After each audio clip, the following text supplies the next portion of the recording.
We're going to look at the front of the jacket pattern now, and we're going to start marking on pockets, floating canvas, and facing as well. So this setup is just going to be the draft lines. We're not going to draw all of the pattern pieces on here. Just navigating around the piece of paper, on the block you will find the buttonhole position. There's one buttonhole. It can be that you have two. One is a lot more kind of contemporary, and this pink line is known as the break line or the roll line. That has been predetermined when we've drafted the pattern. This will be something that we would need to look at in a separate video where we talk about drafting collars. And because this has already had a collar piece drafted for it, we have this right angle. It is common to see this type of collar, which is known as a revere collar, with a curve as well. But this particular square corner is very typical of menswear jackets. And the reason why we have this point is a lot of it's to do with the construction method as well. Because actually, normally, a point like that would be something we would try and avoid. Now, there are two notches up here. This notch is where the collar finishes, and this notch is a sewing notch, but it also indicates where the break line is running, and that's pretty much running parallel to the rest of the collar. So with that in mind, I have taken that point and ruled it to keeping that line across to give us our break line, and that always sits above the buttonhole. This has all kind of been predetermined, worked out on this pattern, along with the extension for the centre wrap. Just put a fold line there, and that's where you would get the fold of the revere of the collar. That break line, roll line can be moved and adjusted if you want. So we'll just put BL for break line there. We're not going to alter anything else about the pattern. On the bottom, we would need to square it off if we're going to do a grown-on facing, which we have applied to the other master pattern in this series of videos. So we've got the dart, we've got this slash which closes when the dart is sewn, and so what we're going to add on to this pattern is the facing that sits down here for when we roll the collar. We are also going to use this pattern to draft on the breast pocket and the pocket bag, pocket flap, and we're also going to look at the chest piece. Now, I am going to use separate colours for each one so that we can see them clearly. Now, I think the best pocket to start with is the breast pocket, and I've already marked it on. Now, a really good thing to do is, this looks like it's really tight to the armhole. If you go and look at a tailor jacket that's in the wardrobe at home or in the shop, it is actually this close to the underarm, and the measurement for that is, I think it's about 2.5. Yeah, about 2.5, and in real scale that would be about 5, because this is the half scale pattern. The pocket mouth width is 10 centimetres in real life. Just going to bring an annotation away from the pattern so that we don't have too many lines drawn on over the top of the block pattern. So in real life, the breast pocket equals about 10 centimetres in width. That's 10 cm. It looks almost like Celsius. So half scale, 5 centimetres, and then that measurement there is 5 centimetres in real scale, so 2.5. So the first thing to do to get that on is using the chest line about 2.5 in, and then an additional 5 centimetres. So we would have that. If you look at most breast pockets, they're at an angle, and this angle here is 0.5 up, so 0.5 up, 1 centimetre in real scale. And let's just zoom in here a bit so that we can see what we're going to do. Next, we're going to draft on the oblong, and that needs to come up at 90 degrees there. So I'm going to put a little bit of red on so we can see. A little bit of red sounds like a little bit of lipstick, but nope. I could be wearing a full face of drag for all you know.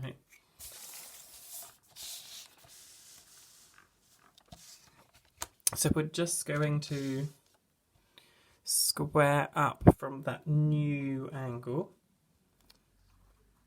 And what we'll do is we'll do about 1 centimetre in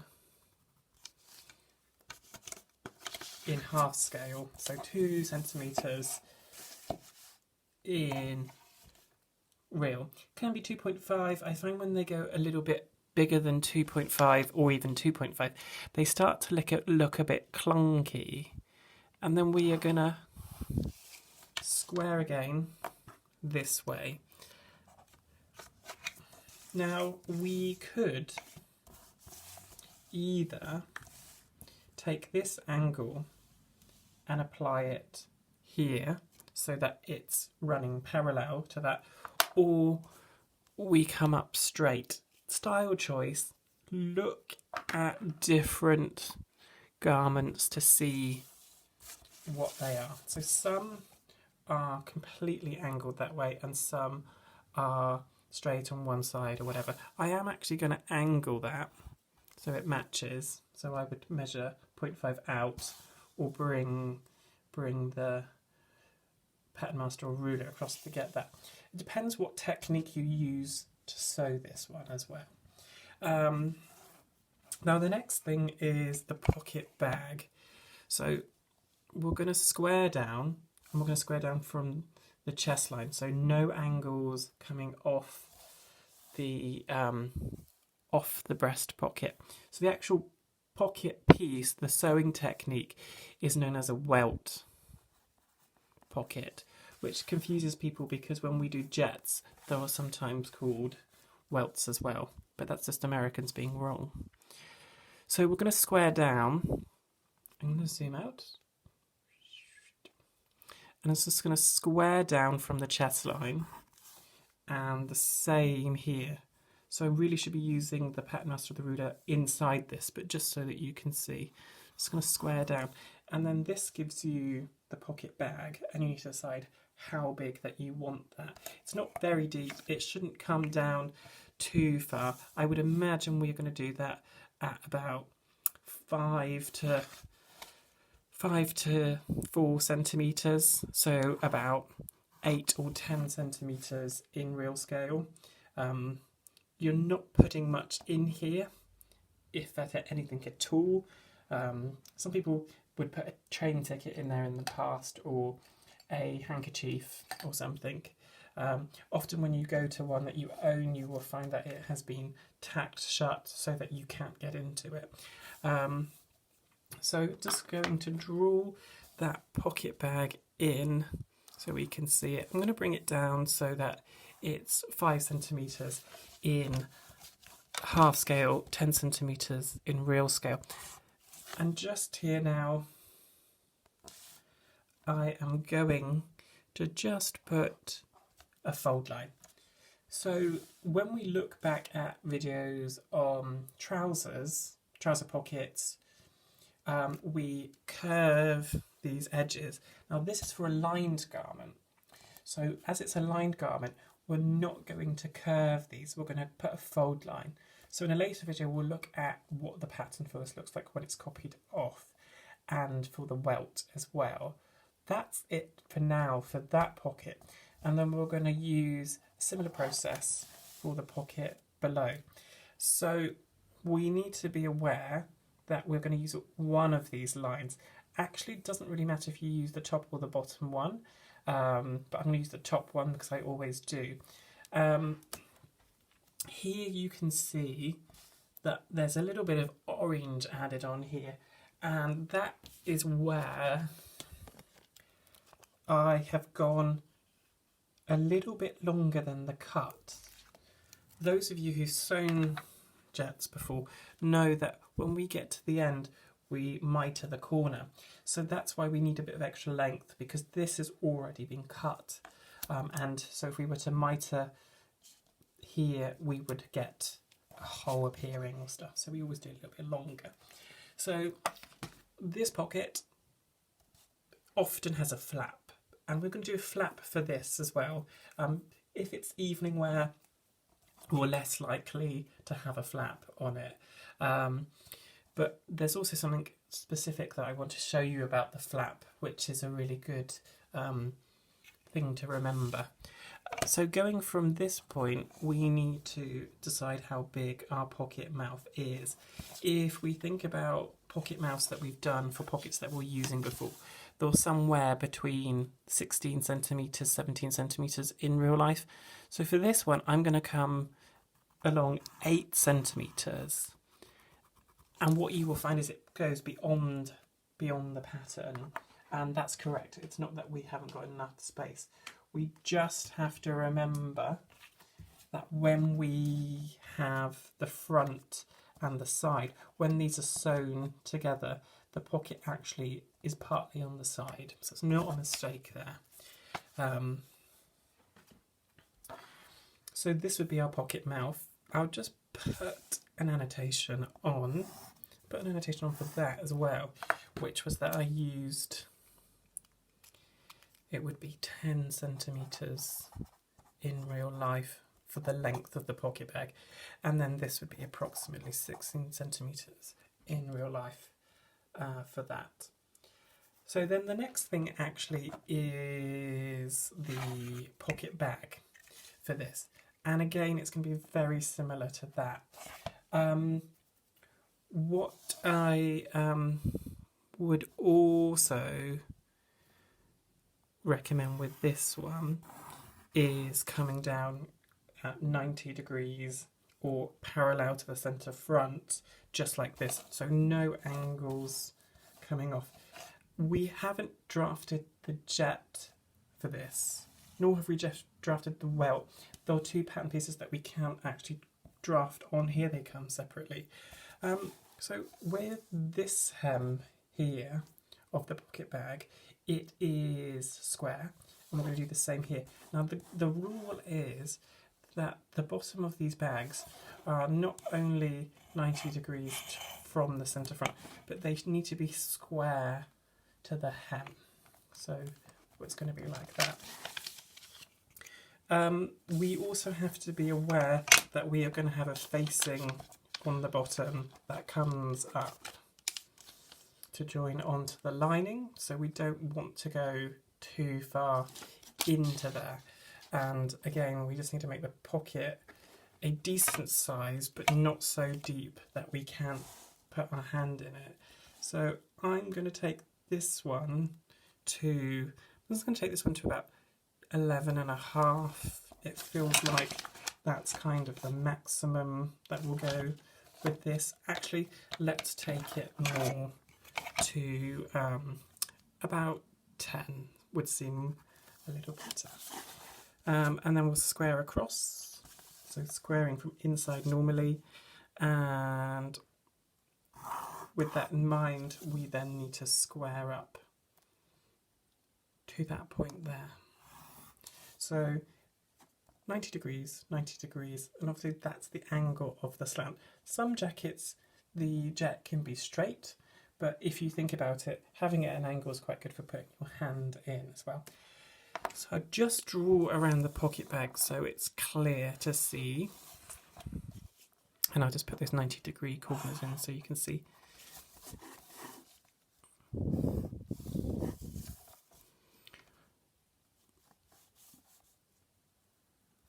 And along there. And again, we will be putting this pattern on the fold, so that we would end up with one pattern piece for the pocket, and we'll look at that in another video. And grain lines for these are still in respect to the grain line on the main pattern. Nothing has changed yet. What we're also going to look at now is the pocket flap, and I will put this in a contrast colour in a bright green, not to be confused with the green that we are using for grain lines. And the pocket flap is going to come off these angles at about 90 degrees again. And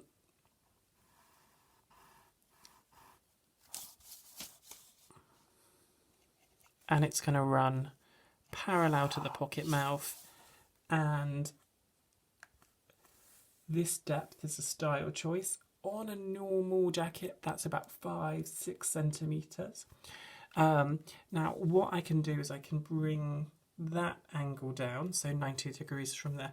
But I might want to play with that angle. If you look at other jackets, they have different kind of styles. But to keep things simple, I will bring it down like that.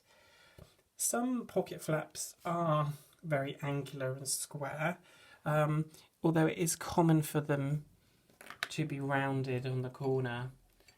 And so I'm just going to put some curve in. Now that curve is quite deep, and this one is going to be a little bit smaller. Again, look at jackets and see what you have for that. So that's the two pocket bags. We will need to lift those pattern pieces off. Now the other thing that we are going to put on is the chest piece. The floating chest piece, or the canvas piece, has different kind of names, and it's made up of two fabrics, sometimes three, depending on your market level and stuff. So we are going to put two pattern pieces on here, the chest piece and the canvas piece. And we'll need to look in the other video to see what those pieces look like when we've copied them off. Now, we're going to use two colours for that, and I'm going to use, no, not yellow, yellow doesn't work on camera. I'm going to use a deepish, darkish blue, and I'm going to use this colour here. I'm avoiding using blue on this draft because we will use blue for lining. That's just a personal choice. I use green for grain line because G for grain line equals G for green, and I use blue for lining because it's quite a contrast colour to other pattern pieces. Like pattern paper tends to be white, but if we're writing and annotating in black, like cut one self piece, if we then cut one lining piece in blue, we know that we're cutting that on the lining and we're not cutting it on the self. I don't know why I picked the colour blue. Maybe somebody else showed me. I know other people use different colours, but whatever you do, just be consistent in what you use. So I might start with the pencil. So we are going to do the canvas piece. So the canvas piece is made of horsehair, camel hair, and that's the bigger pattern piece. And that's going to come down the side of the collar, and it's going to come down here, and it's going to come to the break line. And we'll just zoom in on that. And what we're going to do is we're going to just bring it in about 1 centimetre in real scale back from the break line. And I'm just going to rule that down so it runs parallel to that. Now the reason we want to step back is we want the roll line to roll nicely and to sit softly. When you are making a jacket and you bring the break line over, you never press it, you never put an iron to it, and by putting the canvas right on the break line, it becomes too sharp, and it won't have that nice roll and bounce to it. Now, we could cut the canvas so that it becomes a fully lined canvas piece. We might be doing that on a coat, but what we are going to do, from where the break line cuts into the centre front, we are going to start bringing that around, and we'll actually just use that buttonhole as a little guide for the curve, but we don't want the canvas over or in the buttonhole, because that will stitch them together or cause a bit of bulk. And then we're going to go along to the side seam.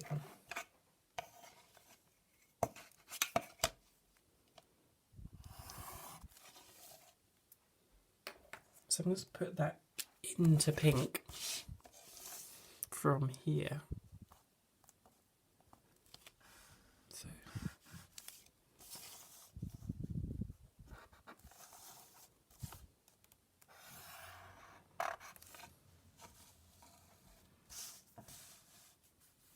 and just curve that around. The style that I use tends to come up like this, so a couple of centimetres down from the armhole in this scale, maybe about 3 to 4 in real scale, so maybe something like that. So we get a piece that looks like this. Some people do it very bluntly. So often if it's high end, if it's bespoke, this has been cut by hand to fit. And then it continues around and up around the armhole, and we're not stepping anywhere back from the armhole and along the shoulder. It is common to see people extend this, so they extend the piece up to here, and often they extend it under the armhole as well.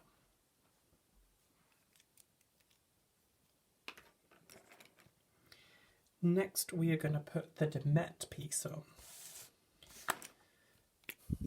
So the pinky corally colour is the canvas, is the horsehair. And then this very dark bluey colour is going to be the Demet. And that is a type of fusing, which is very bouncy and fluffy. This will either be stitched on or it will be machined on. When I say stitched on, it might be hand stitched on, where we commonly see this style of stitching, which is known as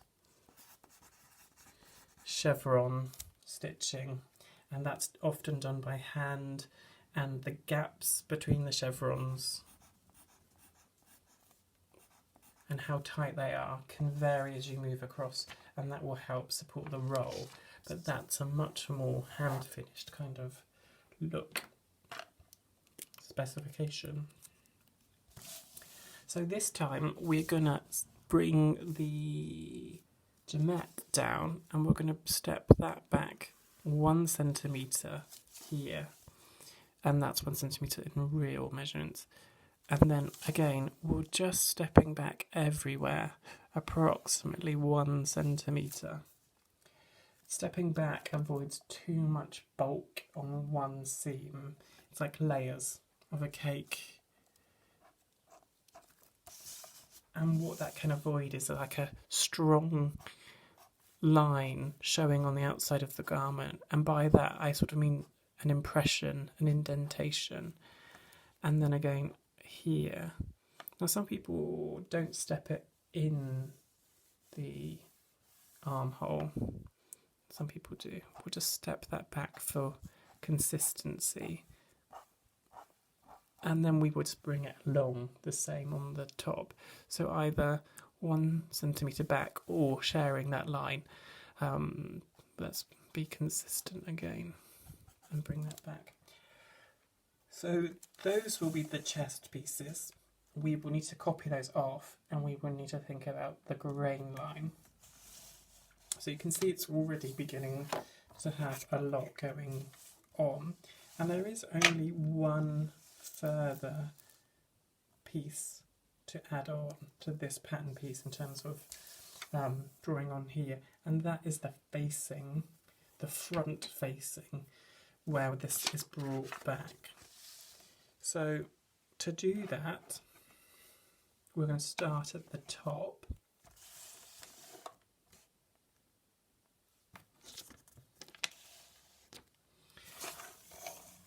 And I'm going to take from the original line about 2 centimetres in this scale in, and I'm going to rule down off that angle a guideline.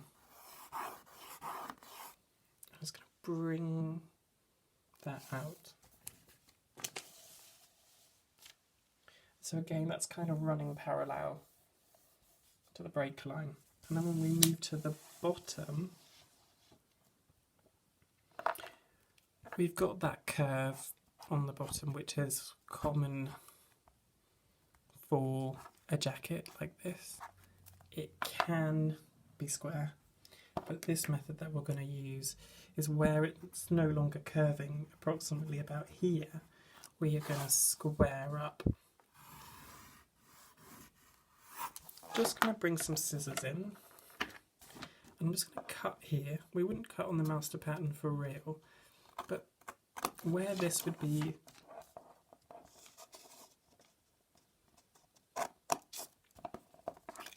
a folded grown-on pattern, we cannot do the same here with a curve, so we are creating a new pattern piece.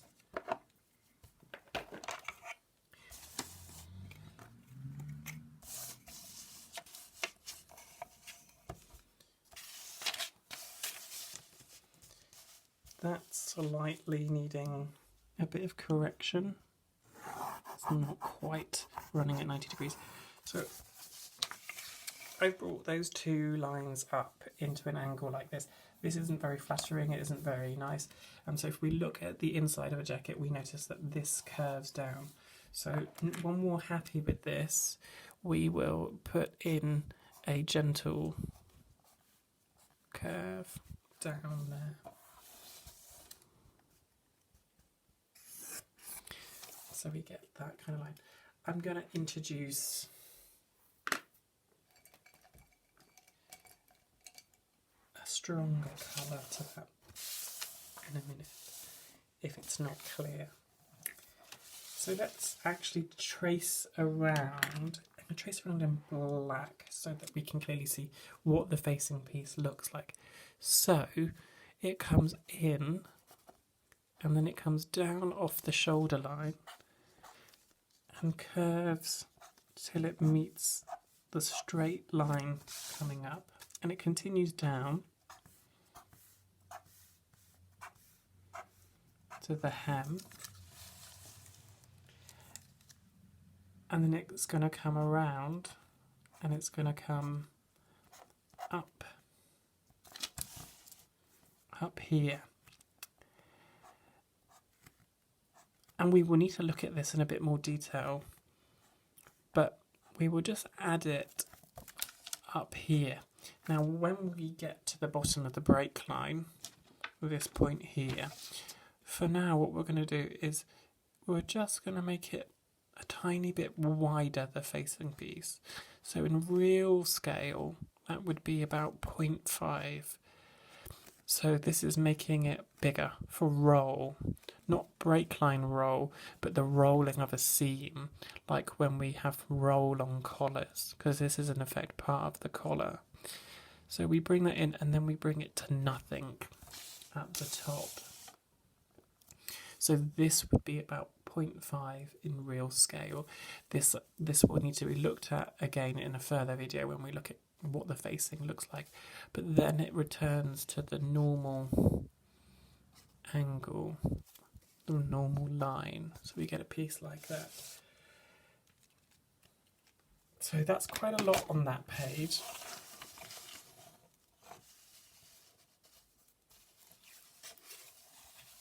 But when we copy the pieces off, we will probably get a stronger understanding of what they are.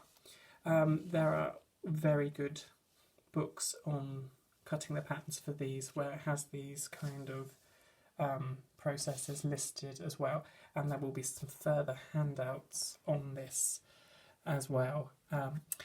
The word nuance is really important with this type of pattern cutting. Little changes like stepping back, adding on the roll will make the garment sit better, look better. And again, these things are style choices, but they can really make the garment look elegant as opposed to kind of scruffy or janky. So have a go at that.